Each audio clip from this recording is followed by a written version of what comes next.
Persiapan timnas sepak bola Indonesia jelang menghadapi Cina, kita berbincang dengan pengamat sepak bola Yusuf Kurniawan. Bang Yuke, selamat sore. Selamat sore, Said. Baik, Bung, saya mau langsung saja nih.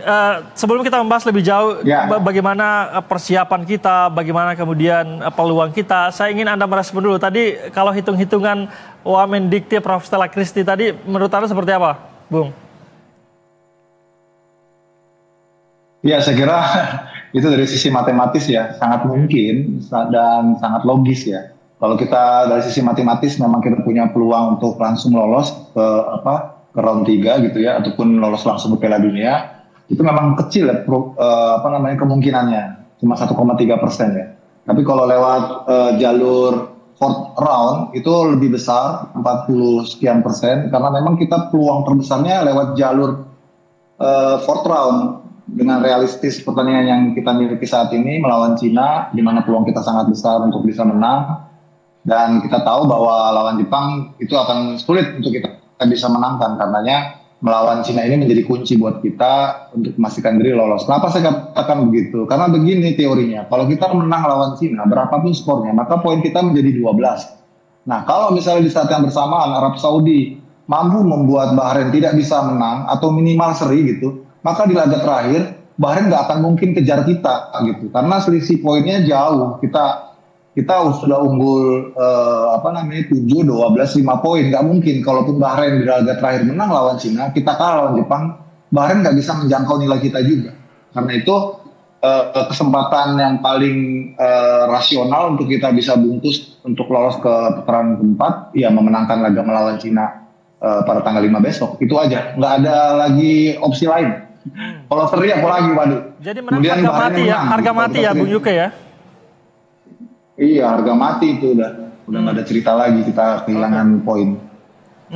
Bang Yuke, kalau Anda melihat sendiri, kita membicarakan gimana kesiapan tim kita nih.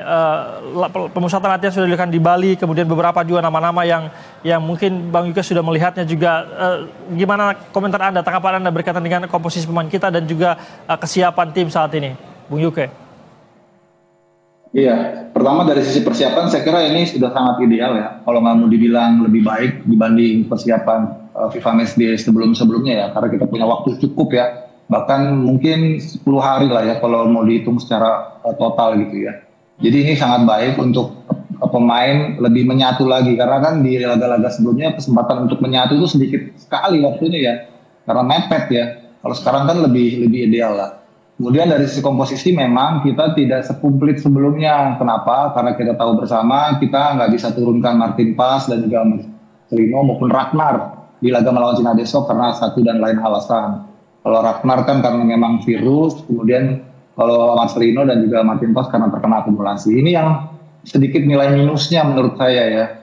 Tapi saya percaya karena kita punya kedalaman squad yang baik ya, apalagi pemain-pemain yang sekarang performa sedang meroket di kompetisi domestik ya, seperti Egy, kemudian Yakob Sayuri, itu diharapkan bisa mengisi kekosongan itu. Tinggal nanti bagaimana hitungan-hitungan taktikal dari Kluivert saja nih yang akan menentukan siapa yang akan menjadi pengganti posisi Ragnar dan juga Marcelino. Apakah Egy dan Yakob akan dimainkan bersamaan atau ada opsi lain misalnya seperti Dean James dan juga Rafael Strike misalnya. Ini yang paling krusial sebetulnya. Kalau di tengah dan belakang saya kira nggak akan banyak perubahan.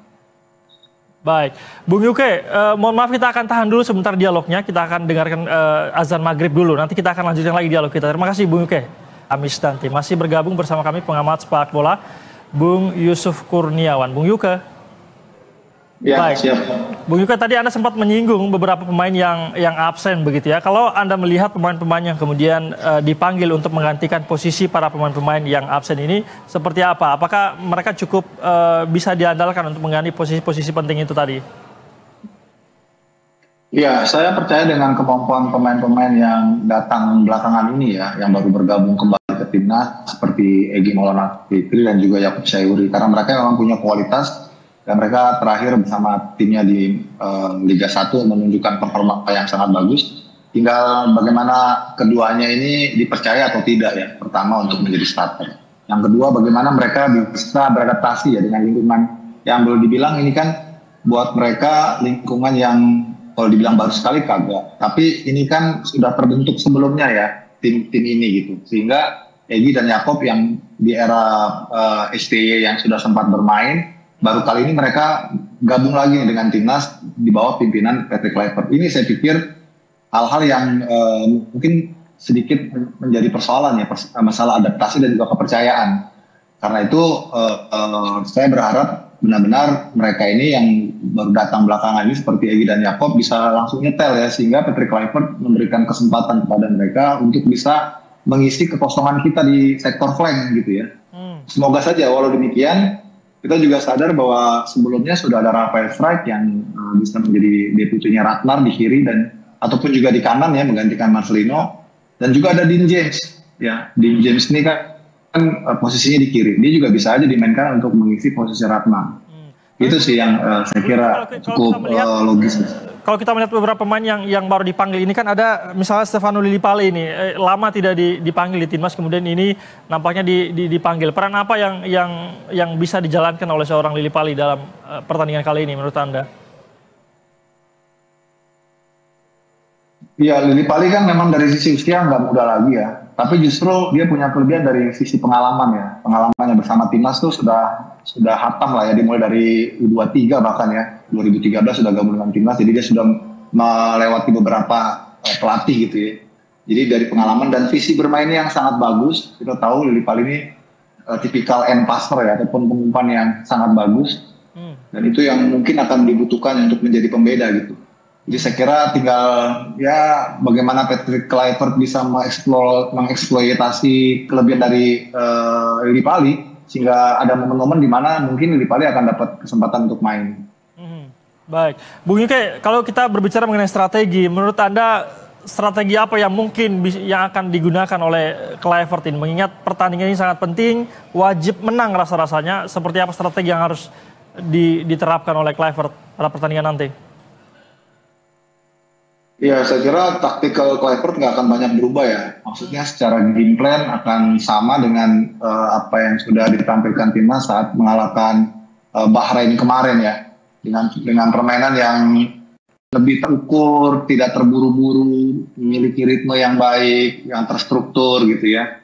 Itu yang saya kira akan dipertahankan oleh Patrick Kluivert menghadapi Cina. Karena kalau kita bermain terlalu terbuka gitu ataupun juga frontal menyerang ya, ini kita juga bisa mengundang bahaya karena Cina itu punya counter attack yang sangat baik ya. Kita punya pengalaman ketika di Cina bagaimana kita menguasai permainan, tapi kita akhirnya kalah dari Cina yang bermain dengan pragmatis.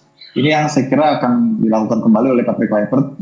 Cuma bagaimanapun karena kita sebagai tuan rumah, kita harus bisa bikin gol lebih dulu. Itu yang paling penting ya untuk bisa menjaga stabilitas dan kepercayaan diri maupun mental para pemain. Karena kita tahu bahwa ketika bermain di GBK ini, di third round ini, kita hanya kalah lawan Jepang. Selebihnya kita nggak pernah kehilangan poin. Kita mengalahkan Bahrain, kita mengalahkan Arab Saudi, ya kan? Kita kemudian menahan Australia di sini. Itu kan artinya secara vibes dan juga atmosfer para pemain ini lebih percaya diri kalau bermain di GBK. Itu yang saya harap kembali ya, bisa tren ini bisa diteruskan ya saat menghadapi Cina nanti gitu.